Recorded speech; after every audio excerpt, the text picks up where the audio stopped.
Hello student, मौर्यदेव दापड़िया कन्या महाविद्यालय के यूट्यूब चैनल में आपका स्वागत है।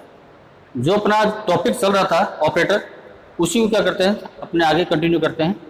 अपना जो सी लैंग्वेज के अंदर ऑपरेटर टॉपिक चल रहा था, मैंने कल आपको बताया था कि ऑपरेटर क्या होता है, उसके कौन कौन से प्रकार होते हैं। कल उसमें से अपने क्या नाम है अर्थमेटिक और रिलेशनल ऑपरेटर के बारे में अपने देखा था। आज अपने इस वीडियो में लॉजिकल और असाइनमेंट ऑपरेटर के बारे में देखेंगे कि लॉजिकल ऑपरेटर कौन कौन से होते हैं और असाइनमेंट ऑपरेटर कौन से होते हैं, इनको प्रोग्राम में किस प्रकार से यूज किया जाता है, इनका सिंटैक्स क्या होता है, ये सब चीज़ अपने इसमें देखेंगे। तो सबसे पहले शुरू करते हैं लॉजिकल ऑपरेटर।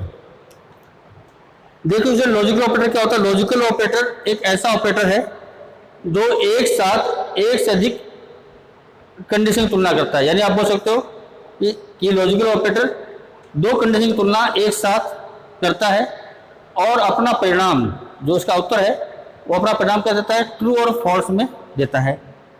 किसमें देगा, जो परिणाम अपना ये आंसर किसमें देगा, ट्रू और फॉल्स में देगा।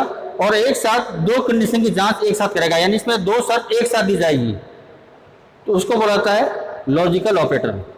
लॉजिकल ऑपरेटर आपके होते कितने प्रकार के हैं? लॉजिकल ऑपरेटर आपके क्या होंगे, तीन प्रकार के होंगे।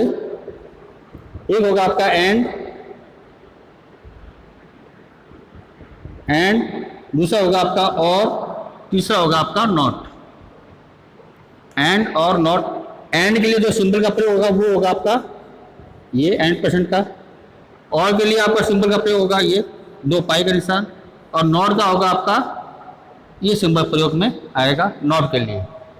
लॉजिकल एंड, लॉजिकल और लॉजिकल नॉट, ये तीन प्रकार के ऑपरेटर में लॉजिकल ऑपरेटर को बांटा गया है। अब अपने तीनों के बारे में समझते हैं कि तीनों ये किस प्रकार से काम करेंगे। पहले बात करते हैं लॉजिकल एंड के बारे में। लॉजिकल एंड ऑपरेटर एक ऐसा ऑपरेटर है जिसमें दोनों कंडीशन के सत्य होने पर ही आपका परिणाम सत्य मिलेगा। नहीं, दोनों कंडीशन आपकी ट्रू होगी तभी आपका वो जो आंसर आपका क्या मिलेगा, ट्रू होगा। लॉजिकल एंड में क्या होता है कि सबसे पहले पहली कंडीशन की जांच की जाती है। अगर वो कंडीशन पहली बार में क्या होती है, फॉल्स होती है, तो दूसरे कंडीशन की जांच नहीं करेगा और अपना परिणाम क्या दे देगा, फॉल्स में दे देगा। अगर मान लीजिए पहली कंडीशन इसमें क्या होती है आपकी ट्रू होती है, तभी क्या होगी, दूसरी कंडीशन की जांच करेगा और अपना परिणाम उस आधार पे देगा। जैसे मान लो इसको कैसे लिखते हैं, जैसे मान लीजिए मैं लिख दिया if A greater than B and A greater than C. इसमें दो कंडीशन होगी आपकी, कंडीशन फर्स्ट और कंडीशन सेकेंड, ये आपकी दो कंडीशन है, और बीच में है आपका ये logical and, logical and operator है। तो इसमें आपके दो कंडीशन है, कंडीशन नंबर फर्स्ट और कंडीशन नंबर सेकेंड, और बीच में है आपका लॉजिकल एंड ऑपरेटर। और ये किस प्रकार का ऑपरेटर है, ये आपका है बाइनरी प्रकार का ऑपरेटर है। कैसा ऑपरेटर है, बाइनरी। क्यों? क्योंकि इसके लिए क्या आपके दो ऑपरेटर हैं, एक ऑपरेटर आपका ये रहा और दूसरा ऑपरेटर आपका ये रहा, और बीच में क्या है आपका लॉजिकल एंड ऑपरेटर है। और उसको क्या बोला जाएगा, इसको बोला जाएगा logical expression, logical and expression. क्या बोलेंगे इसको, लॉजिकल एंड एक्सप्रेशन बोला जाएगा। यानी ऑपरेट प्लस ऑपरेट से जो मिलता है, जो मिलकर बनता है, उसको क्या बोलते हैं, उसको एक्सप्रेशन बोलते हैं। जिसमें मुख्य ऑपरेटर कौन सा आपका लॉजिकल एंड है, तो आपका ये क्या कहलाएगा, लॉजिकल एंड एक्सप्रेशन कहलाएगा। तो इसमें क्या होता है कि इसमें पहले कंडीशन की जांच होती है। पहले क्या होती है, फर्स्ट कंडीशन की जांच होती है। अगर ये कंडीशन मान लीजिए आपकी ट्रू है तब तो इस कंडीशन की जांच करेगा। अगर मान लीजिए कंडीशन पहली बार में क्या होती है, फॉल्स हो जाती है, तो इस कंडीशन की जांच नहीं करेगा और आंसर किस में दे देगा आपको, फॉल्स में दे देगा। आंसर किस में मिल जाएगा आपको, फॉल्स में आपको आंसर आपका मिलेगा। तो लॉजिकल एंड का एक अपने रख देते हैं, इसकी एक ट्रुथ टेबल बना के देखते हैं। तो लॉजिकल एंड की आपकी ट्रुथ टेबल क्या होगी,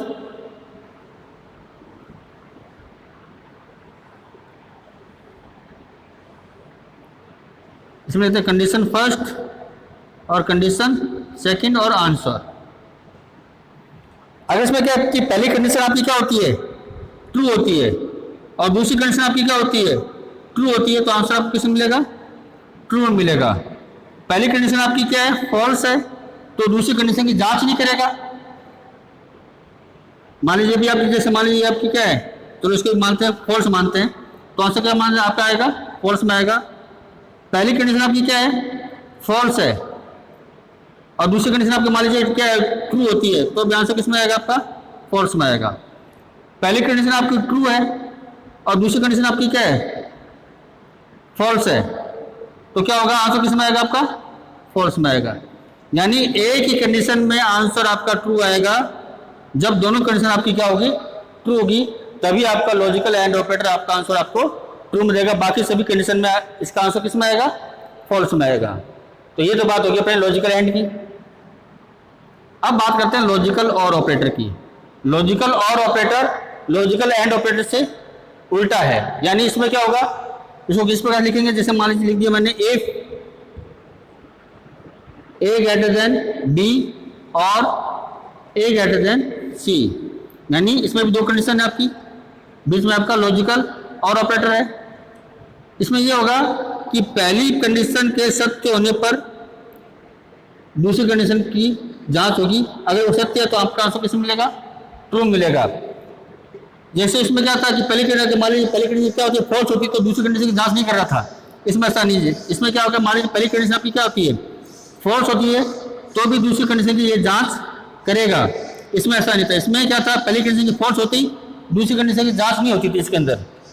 लेकिन इसमें ऐसा नहीं है, इसमें पहली कंडीशन अगर मान लीजिए फॉल्स भी होती है, तो भी क्या होगा, ये दूसरी कंडीशन की जांच करेगा और अपना परिणाम कुछ मिलेगा आपका इस कंडीशन के आधार पर देगा। तो इसकी जो टेबल बनेगी वो किस प्रकार की बनेगी, ये है आप मान लीजिए आपकी एंड की, लॉजिकल एंड। अब मैं यहां बनाता हूं लॉजिकल और की।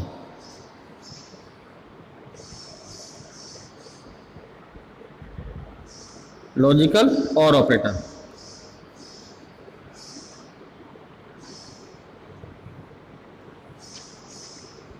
कंडीशन फर्स्ट, कंडीशन सेकंड और आंसर। अगर मान लीजिए पहली कंडीशन ट्रू होती है, दूसरी भी ट्रू होती है, तो आंसर किस में आएगा आपका, ट्रू में आएगा। पहली कंडीशन ट्रू है, दूसरी फॉल्स है, तो भी आंसर किस में आएगा आपका, ट्रू में आएगा। पहली कंडीशन आपकी फॉल्स है, दूसरी ट्रू है, तो भी आंसर किस में आएगा आपका, ट्रू में आएगा। और पहली कंडीशन आपकी फॉल्स है और दूसरी फॉल्स है, तब आंसर किस में आएगा आपका, फॉल्स में आएगा। यानी इसमें क्या है, लॉजिकल और में क्या है कि आंसर आपका फॉल्स में तभी आएगा जब दोनों कंडीशन आपकी क्या हो, फॉल्स हो, नहीं तो बाकी सब में क्या होगा, आपके आंसर आपको ट्रू में मिलेगा। ये आपका लॉजिकल और है। अब बात करते हैं लॉजिकल नॉट के बारे में कि लॉजिकल नॉट ऑपरेटर क्या होता है। लॉजिकल नॉट ऑपरेटर एक ऐसा ऑपरेटर है जिसमें केवल दो ही कंडीशन होती है। जैसे मान लीजिए इसमें क्या होगा आपका,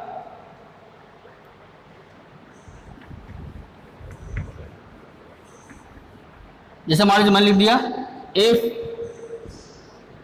ए greater than B not A greater than C, यानी इसका मतलब क्या हुआ कि ए बी से बड़ा नहीं है, ए सी से बड़ा नहीं है। यानी अब क्या है कि बीच में क्या आ गया, नहीं आ गया। अगर ये दोनों कंडीशन ट्रू होती है, दोनों कंडीशन क्या होगी, मान लीजिए ट्रू होगी, तो आंसर किस मिलेगा आपको, फॉल्स मिलेगा। अगर दोनों फॉल्स है तब आंसर किस मिलेगा आपको, ट्रू मिलेगा। यानी इसमें दोनों कंडीशन का ट्रू होना जरूरी है या दोनों कंडीशन का फॉल्स होना जरूरी है, तभी आपका आंसर आपको मिलेगा। अगर दोनों क्या होगी, आपकी ट्रू होगी, तो आंसर किस मिलेगा आपको, फॉल्स मिलेगा। अगर दोनों मान लीजिए फॉल्स हो जाती है तो आंसर किस मिलेगा, ट्रू में, यानी उल्टा होगा। क्या होगा आपका, उल्टा।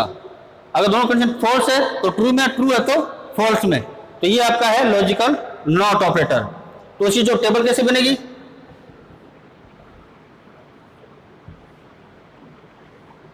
इसमें आपकी क्या होगी, इसमें आपके सीधा यही आएगा कंडीशन और आंसर। अगर ट्रू है तो फॉल्स, फॉल्स है तो ट्रू।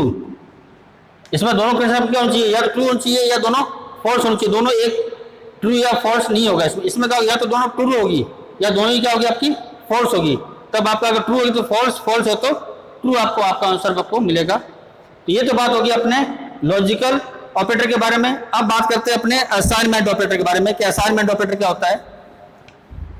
देखो स्टूडेंट, असाइनमेंट ऑपरेटर क्या होता है। असाइनमेंट ऑपरेटर एक ऐसा ऑपरेटर है जो हमेशा राइट साइड में तो हमेशा क्या होगा, कोई भी एक्सप्रेशन हो सकता है, कोई क्लास हो सकती है, कोई फंक्शन हो सकता है या कोई वेरिएबल हो सकता है, लेकिन लेफ्ट साइड में हमेशा एक वेरिएबल ही होगा। लेफ्ट साइड में हमेशा क्या होगा, एक वेरिएबल होगा। जैसे मान लीजिए हमने लिख दिया c बराबर a प्लस बी, और जो असाइनमेंट ऑपरेटर का निशान कौन सा होता है आपका, बराबर का निशान, इसको बोलते हैं इक्वल साइन, इसको बोलता है असाइनमेंट ऑपरेटर। ये ऑपरेटर आपका किस प्रकार का ऑपरेटर है, ये आपका है बाइनरी प्रकार का। किस प्रकार का ऑपरेटर आपका, बाइनरी। क्यों, क्योंकि इस ऑपरेटर के लेफ्ट में और राइट में दोनों में क्या है, आपके ऑपरेट है, दोनों में क्या आपके ऑपरेट है। इस असाइनमेंट ऑपरेटर की एक विशेषता है कि लेफ्ट साइड में, ये आपका लेफ्ट हैंड साइड है, आपका लेफ्ट हैंड साइड है ये वाला, तो यहां पर हमेशा क्या होगा, एक वेरिएबल ही होगा, हमेशा क्या होगा, एक वेरिएबल ही होगा। और राइट हैंड साइड में क्या हो सकता है कि कुछ भी हो सकता है, कुछ भी यानी फंक्शन भी हो सकता है, कोई एक्सप्रेशन भी हो सकता है, कोई क्लास भी हो सकती है, या कोई वेरिएबल भी हो सकता है, या कोई ऑब्जेक्ट भी हो सकता है, यानी कुछ भी हो सकता है। लेकिन लेफ्ट साइड में हमेशा क्या होगा, एक वेरिएबल ही होगा। और उसका काम क्या होगा कि राइट साइड के वैल्यू को लेफ्ट साइड में ट्रांसफर करना, लेफ्ट साइड के वेरिएबल में भेजना। जैसे मान लीजिए मैंने लिखा था यहाँ पर c बराबर a प्लस बी, तो बीच में क्या आपका assignment operator, left hand side में क्या आपका एक वेरिएबल है, और राइट हैंड साइड में क्या एक एक्सप्रेशन है। एक्सप्रेशन किस प्रकार का, आपका अर्थमेटिक एक्सप्रेशन है। तो उसका काम क्या है कि a और b का मान जुड़ेगा और वो कहाँ चला जाएगा, आपका c में आ जाएगा। तो ये क्या है आपका, ये असाइनमेंट ऑपरेटर। अगर आप सिंगल बार लिखते हैं तब तो आपका क्या कहलाएगा, असाइनमेंट ऑपरेटर। अगर आप दो बार यूज करते हैं इक्वल साइन का, तब क्या हो जाएगा आपका, वो हो जाएगा आपका अर्थमेटिक ऑपरेटर हो जाएगा। क्या हो जाएगा, अर्थमेटिक ऑपरेटर। जैसे मान लीजिए मैंने लिख दिया c बराबर डबल लगा b, तो इसका मतलब क्या हुआ कि c का मान b के बराबर है, c का मान b के बराबर। लेकिन यहाँ पर मैंने सिंगल बार यूज किया तो क्या मतलब हुआ कि इस साइड का जो वैल्यू आपकी राइट हैंड साइड की वैल्यू क्या हो जाएगी, c में चली जाएगी। जैसे मान लीजिए मैंने लिख दिया c बराबर d, तो यहाँ पर क्या होगा कि d की जो भी वैल्यू है वो आपकी कहाँ जाएगी, c में आ जाएगी। सिंगल यूज में वैल्यू ट्रांसफर होती है, और डबल इक्वल साइन में क्या होती है, आपकी वैल्यू को इक्वल करता है। वैल्यू क्या करता है, ये इक्वल करेगा। तो इसको बोलता है असाइनमेंट ऑपरेटर। असाइनमेंट ऑपरेटर का प्रयोग शॉर्ट हैंड में भी किया जा सकता है। इस रूप में शॉर्ट हैंड में भी किया जा सकता है। जैसे मान लीजिए कोई वेरिएबल, जैसे मान लीजिए p, इसमें कितनी वैल्यू है, 10 है। अब मुझे इसमें 5 जोड़ना है, तो मैं इसको इस प्रकार से भी कर सकता हूँ, p बराबर p प्लस 5। मैं इसको ये भी कर सकता हूँ, तो भी क्या होगा कि आपके p में कितना 10 है, तो कितना हो जाएगा, 15 होकर इसमें आ जाएगा। तो मैं इसको इस प्रकार से लिख सकता हूँ, p बराबर p प्लस 5। तो क्या मतलब हुआ इसका, इसका मतलब ये हुआ कि p के अंदर आपका 5 जुड़ जाएगा, कितना हो जाएगा आपका, 15 हो जाएगा। यानी आप इसको शॉर्ट हैंड में भी काम में ले सकते हो इस प्रकार से। इस प्रकार से आप इसको शॉर्ट हैंड में भी काम में ले सकते हो। इसका मतलब यही होगा कि वो पहले क्या जुड़ेगा, या जोड़ना तो जुड़ेगा, घटाओ तो घटेगा, गुणा हो तो गुणा होगी, फिर आपकी वैल्यू क्या हो जाएगी, ट्रांसफर हो जाएगी। तो इसमें क्या हुआ, जैसे p प्लस 5, p कितना था, 10 था, 5 जुड़ गया, कितना 15 हो गया, 15 कहाँ आ गया आपका, p में आ गया। तो सेम काम यही हो रहा है कि इसमें क्या होगा, 5 आपका जुड़ेगा, फिर कहाँ जाएगा आपका, p में आ जाएगा। p में कितना जुड़ेगा, 5 जुड़ेगा, 5 कितना होगा, 15, तो आपका आंसर कितना आ जाएगा वापिस 15। तो आप असाइनमेंट ऑपरेटर को शॉर्ट हैंड में भी काम में ले सकते हो, जिसका तरीका कुछ इस प्रकार का होगा। तो आज की वीडियो में मैंने आपको लॉजिकल और लॉजिकल नॉट ऑपरेटर के बारे में बताया, यानी मैंने आपको लॉजिकल ऑपरेटर के बारे में बताया, और साथ में मैंने बताया आपको असाइनमेंट ऑपरेटर के बारे में कि असाइनमेंट ऑपरेटर क्या होता है। तो आज के वीडियो में इतना ही। इस वीडियो से संबंधित कोई भी क्वेरी हो तो आप मुझे कमेंट बॉक्स में कमेंट कर सकते हैं। धन्यवाद।